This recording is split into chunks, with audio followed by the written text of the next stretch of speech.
Hi hello అందరికీ. ఇవాళ మా అమ్మగారి రెసిపీ వచ్చేసి సొరకాయతో స్వీట్ రెసిపీ అండి. అదేనండి సొరకాయ హల్వా, కద్దూకా మీఠా. దీన్ని మనము సొరకాయ పీసెస్ లాగా కూడా మనము ఈ హల్వా అయితే చేసేసుకోవచ్చు. బట్ తురిమింది అయితే చాలా బాగుంటుంది. మరి ఈ సొరకాయతో స్వీట్ రెసిపీ మా అమ్మగారు ఎలా ప్రిపేర్ చేస్తారో చూసేయండి. ఫస్ట్ అయితే మనము ఒక సొరకాయ తీసేసుకొని సగానికి చేసుకొని దాని పీల్ అంతా తీసేసుకొని దాని తొక్క ఇట్లా సన్నగా అయితే తురుముకోవాలి.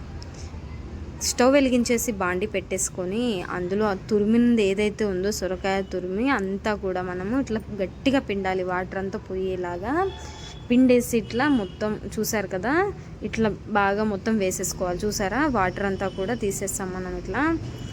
ఇట్లా మంచిగా మిక్స్ అయితే చేసేసుకోవాలి. బాగా కొంచెం లైట్గా అడుగు పట్టిన దాకా మనం బాగా కలుపుతూనే ఉండాలండి. ఎందుకంటే ఆ పచ్చి వాసన అనేది ఉంటుంది, కలుపుతూనే ఉండాలి. దాని తర్వాత ఒక 3 లేదా 4 టీ స్పూన్లు అయితే మనము నెయ్యి అయితే యాడ్ చేసాం మనం ఇక్కడ. దాని తర్వాత కూడా మిక్స్ అయితే చేసేసుకోవాలి ఈ విధంగా. ఇంకా కూడా బాగా కలుపుతూనే ఉండాలండి. ఎట్లా అంటే ట్రాన్స్పరెంట్ రావాలన్నమాట లైట్గా. దాని తర్వాత మనం 1 కప్పు బెల్లం తురుము అయితే వేసేసుకోవాలి. బెల్లం కొంచెం లైట్గా దంచేసుకొని లేదా కట్ అయినా చేసేసుకోవచ్చు. చిన్న చిన్నగా ఇట్లా బాగా కలుపుకోవాలండి. అవి ఏవైతే బెల్లం బాల్స్ ఉన్నాయో అంతా కూడా కరిగిపోయేలాగా. దాని తర్వాత కొంచెము ఫుడ్ కలర్ అయితే వేసుకున్నాం అనమాట. ఎందుకనంటే మనం బెల్లం వాడింది, చక్కెర పంచదార వాడితే అసలు మనకి కలర్ రాదు, అండ్ అట్లనే హెల్త్కి కూడా మంచిది కాదు. మనం ఫుడ్ కలర్ అయితే లైట్గా కొంచెం వాడామన్నమాట కలర్ కోసము. సో ఇప్పుడు సమ్మర్ కదా, ఇది చాలా మంచిది. ఇది కూడా మనకి స్వీట్, పిల్లలు కూడా చాలా ఇష్టంగా బాగా తింటారు, వాళ్ళకు కూడా నచ్చుతుంది. ట్రాన్స్పరెంట్గా భలే ఉంటుంది చూడ్డానికి, లుకింగ్ కూడా. ఒక 3 యాలకులు మనము ఇట్లా దంచుకోవాలి, అచ్చాగా దంచేసుకొని వేసుకోవాలి. చూసారు కదా, ఈ విధంగా అయితే దగ్గరికి రావాలన్నమాట. మన కడాయికి సపరేట్ అయిపోవాలన్నమాట. ఈ విధంగా అన్నమాట. చూస్తున్నారు కదా, ఇట్లా రావాలి.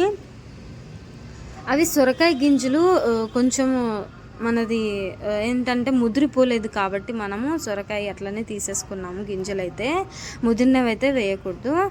చూసారు కదా అండి, సొరకాయతో స్వీట్ రెసిపీ రెడీ అయిపోయిందండి. చాలా బాగా అయితే ప్రిపేర్ చేశారు, భలే టేస్టీగా అయితే ఉంది.